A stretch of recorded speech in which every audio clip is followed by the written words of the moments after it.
Saludos, estimados estudiantes. Bienvenidos al desarrollo de estos ejemplos de aplicación. El volante de un motor de automóvil sometido a prueba recorre una posición angular que está dada por θ igual a 2t elevado al cubo. El diámetro del volante es de 0.36 metros. Calcule el ángulo en radianes en t sub 1 igual a 2 segundos y t sub 2 igual a 5 segundos. B. Calcule la distancia que una partícula en el borde se mueve durante ese intervalo. C. Calcule la velocidad angular media en radianes por segundo entre 2 y 5 segundos. Y D. Calcule la velocidad angular instantánea en 5 segundos. Bien, entonces el problema nos indica que el diámetro del volante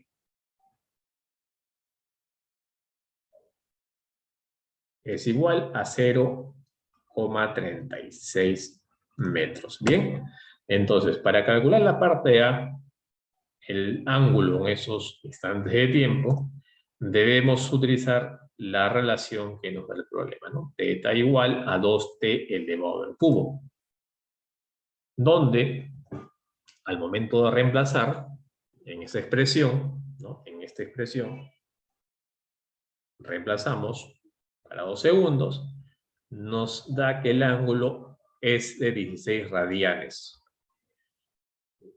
Al momento de reemplazar para 5 segundos, ¿sí? Tenemos lo siguiente, 2 por 5 al cubo, es decir, el ángulo es de 250 radianes. Si queremos saber cuánto fue el ángulo, ¿sí?, que se desplazó entre esos instantes de tiempo, tendríamos nosotros que hacer la diferencia. En este caso es 234 radianes. Bien. Para calcular la parte B, el cual te dice que calcule la distancia que una partícula en el borde se mueve durante ese intervalo, entonces vamos a utilizar la ecuación de longitud de arco, ¿no? Donde tener en cuenta que esto sería entonces la longitud de arco, en este caso la distancia recorrida, ¿no? Este sería el ángulo expresado en radianes y esto es el radio.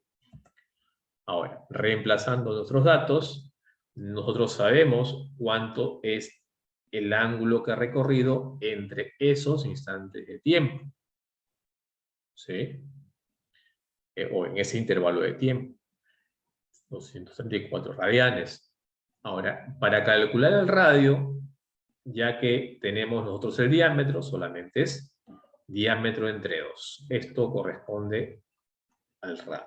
Esto corresponde al ángulo. Entonces nos está saliendo que la distancia recorrida es de 42,12 metros. Bien. Ahora, la parte C. Calcula la velocidad angular media en radianes por segundo entre 2 y 5 segundos. ¿Sí? Entonces, esta velocidad angular media, nosotros lo calculamos como la variación de angular sobre el intervalo de tiempo. Reemplazando nuestros datos, nos resulta una velocidad angular media de 78 radianes por segundo. La parte D te piden que calcules la velocidad angular instantánea a los 5 segundos. Para eso, tenemos nosotros que derivar la expresión angular, ¿no? Porque recordar que el ángulo está definido por esta expresión. Y como queremos calcular la velocidad angular, debemos nosotros derivar, ¿no? Porque la derivada del ángulo con respecto al tiempo nos va a dar la velocidad. Y eso es lo que nosotros estamos haciendo aquí, ¿sí? Derivando tendríamos 6t al cuadrado radianes por segundo. Reemplazamos entonces en esa expresión los 5 segundos y tendríamos la velocidad angular, ¿no? Que es 150 radianes por segundo. Muy bien, vamos a un siguiente ejemplo. Te dicen, si la velocidad de la bola de 10 kilogramos es de 3 metros por segundo cuando está en la posición A, a lo largo de la trayectoria vertical, determina la tensión en la cuerda y el incremento en su rapidez en esta posición. Muy bien, entonces lo que vamos a hacer nosotros es definir nuestros ejes donde vamos a trabajar, ¿sí? Vamos a poder considerar un eje tangencial, un eje normal, ¿sí? Entonces tenemos ahí la esfera o esa bola, vamos a realizar el diagrama de cuerpo libre, en el cual tenemos nosotros la fuerza de tensión y también tenemos la fuerza peso, ¿no? Tensión y peso. El peso es masa por gravedad, ¿no? De esa forma sería 10 por 9,81. Es decir, 98,1 newton sería el peso.